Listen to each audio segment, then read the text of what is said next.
शरणं गच्छामि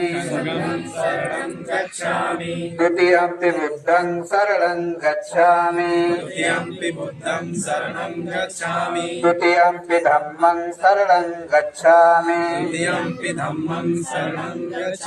तृतीयंपि बुद्धं शरणं गच्छामि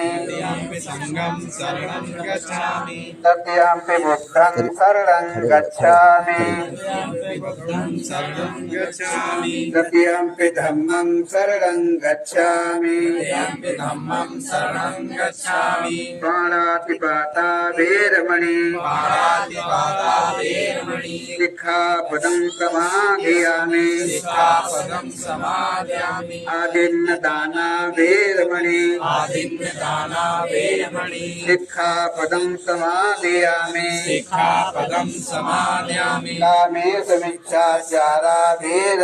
कामेषु मिथ्याचारा वेरमणि सिक्खापदं समादयामि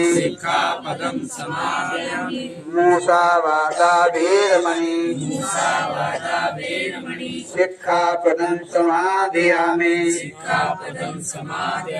सुरामेरे मज्ज प्रमादठाना वेरमणि सिक्खापदं समादयामि साधु साधु साधु। यह भारत का संविधान में परिच्छेद आता है 13। इसमें कहा गया है मूल अधिकारों से असंगत या उनका अल्पीकरण करने वाली विधियां। कहा है खंड 1 में इस संविधान के प्रारंभ से ठीक पहले भारत के राज्य क्षेत्र में प्रदत्त सभी विधियां उस मात्रा तक शून्य होंगी जिस तक वे स्वभाव के उपबंधों से असंगत है। आगे कहा है खंड 2 में कि ऐसी कोई विधि नहीं बनाएगा, राज्य ऐसे कोई विधि नहीं बनाएगा जो स्वभाव द्वारा प्रदत्त अधिकारों को छीनते हैं या न्यून करते हैं। इस खंड के उल्लंघन में बनाई गई प्रत्येक विधि उल्लंघन की मात्रा तक शून्य होगी।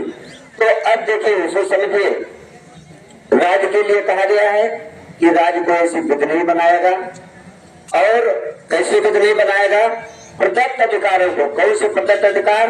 मूल अधिकारों में 12 से 35 तक जो अधिकार दिए गए हैं सभी नागरिकों को, अगर कोई उनकी विधि न्यून करती है यानी कम या न्यून करती है या खत्म करती है तो फिर ऐसे कोई विधि राज्य नहीं बनाएगा और यदि बनाएगा तो वो शून्य समझी जाएगी।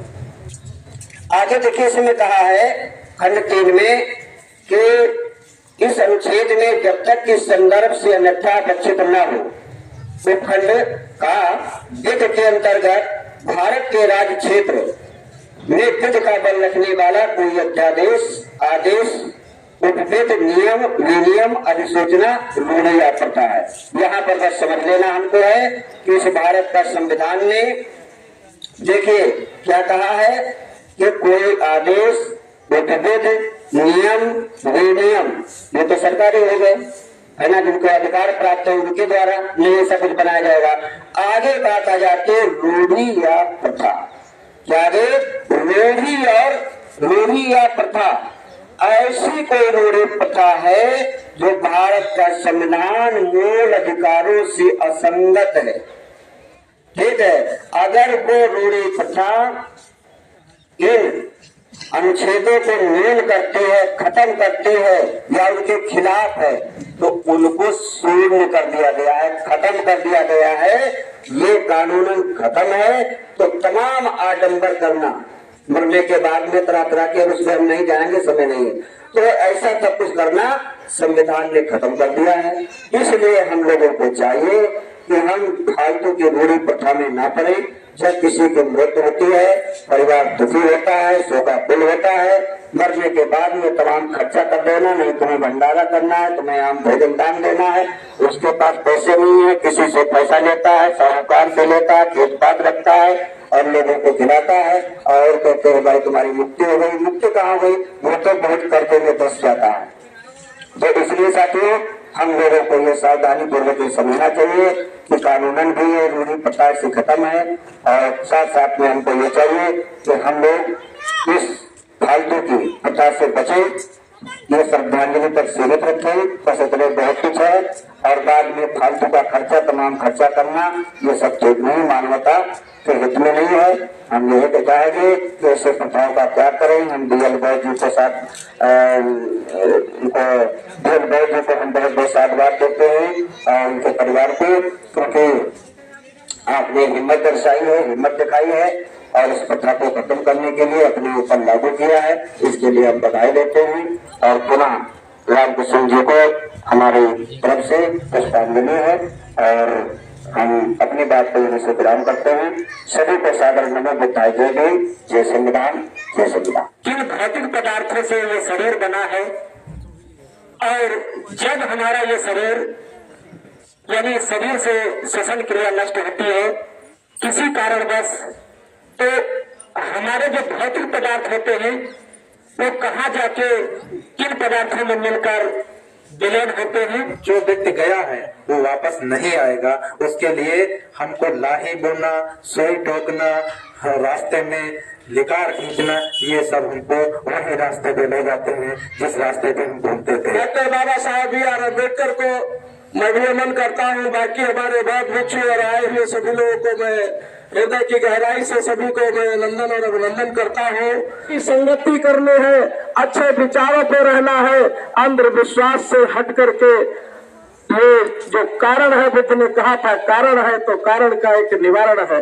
जो दुनिया में आया है एक दिन जाएगा, चाहे राजा हो चाहे रंक हो। तो आज दुख हमारे रामकृष्ण भैया के परिवार वालों पे पड़ा है तो उनमें हम लोग सहानुभूति लेते में आए हैं। ज्ञान नहीं हुआ जिस प्राणी को वो प्राणी इंसान नहीं, चाहे जिस प्राणी को ज्ञान नहीं वो प्राणी इंसान नहीं, जिसे घर की फर्ज की पहचान नहीं वो इंसान नहीं। वह न समझो पशु निशाचर, जिसे घर की फर्ज की पहचान नहीं। तन का बाना मानव जैसा कर्मों से है वो पशु समान। मानव की नादानी नहीं बनना चाहता वह खुश रहता। कर्महीन व कोरी विद्या जीवन को मजबूर करे। अब कहे बाबा साहब सुनो ही मानो, बिना ज्ञान घर पथ मंजिल से दूर करे। थर थर धरती कपित हुई नील गगन भी रोता है। धरती ऊपर घोर पाप का जब भी गौरव होता है। प्यार निर्मता उड़ जाते हैं, दोष की बदली छा जाती। धुंध जली दुनिया अंदर रूह रानी घबरा जाती। हाहाकार मचा जगत के अंदर, भेष अनेक बदलते हैं और रूप मानव का धारण कर बाबा साहब अवतार जगत में लेते हैं। हमारे बड़े भाई रामकृष्ण गौतम जी का आदरांजलि पे मैं उनको भावभीनी श्रद्धांजलि अर्पित करता हूँ। भागत गौतम बुद्ध उनके परिवार जनों पर इस विशाल दुख को सहन करने की सद्बुद्धि दे। कुरीतियों को लेकर के, जैसे कि कहा जाता है कि पहले लोग कहते हैं कि जो परंपराएं होती हैं, परंपराओं से ही आगे प्रथाएं बनती हैं, प्रथाओं से हमें इन प्रथाओं को छोड़ना है और छोड़ने के लिए हमें बुद्ध का मार्ग अपनाना पड़ेगा। और जिससे कि आज जो ये यहाँ पे जो नव कार्यक्रम हो रहा है, इसमें हमें और हमारे समाज को एक मैसेज जा रहा है, जिससे कि आगे की तरफ हम लोग रुझान करेंगे कि बुद्ध की धरती और बुद्ध के धम्म को आगे बढ़ाने के लिए हमें सद्बुद्धि के साथ में हमें अपने समाज को जागरूक करने के लिए शिक्षा की और जो बुद्ध के मार्ग को चुनना पड़ेगा। और सभी साथियों को इसी के साथ मेरा नमस्ते, जय भीम, जय संविधान। दुख है तो दुख का एक कारण है, तो कारण है तो उसका एक निवारण है। तो साथियों में परिवार से आप सभी लोगों से यही गुजारिश करूंगा कि तथागत बुद्ध के द्वारा दिए गए उपदेश व बाबा साहब डॉक्टर भीमराव अम्बेडकर के द्वारा जो कि बुद्ध और धर्म, बुद्ध और उनका धर्म, ऐसी किताबों का अध्ययन कर उनके विचारों से विगत है, ऐसे मैं आप लोगों से कामना करता हूँ। इसी के साथ जय भीम, नमो बुद्धाय। तो हम अपने को परिवर्तन करें। जिस प्रकार से यहाँ हम लोग सब लोग भिक्षु संघ के साथ में और सभी पारिवारिक सदस्य और बाहर से आए सदस्यों के बीच में आदरांजलि का जो विशेष कार्यक्रम रखा है, हम ठीक इसी प्रकार से जो है करते रहें और लोगों तक ज्यादा से ज्यादा इसके प्रति जागरूक लोगों को करते रहें, यही हमारी इच्छा भी है। और परिवार के साथ में हमारी गहरी संवेदनाएं मैं अपनी वाणी को विराम देता हूँ।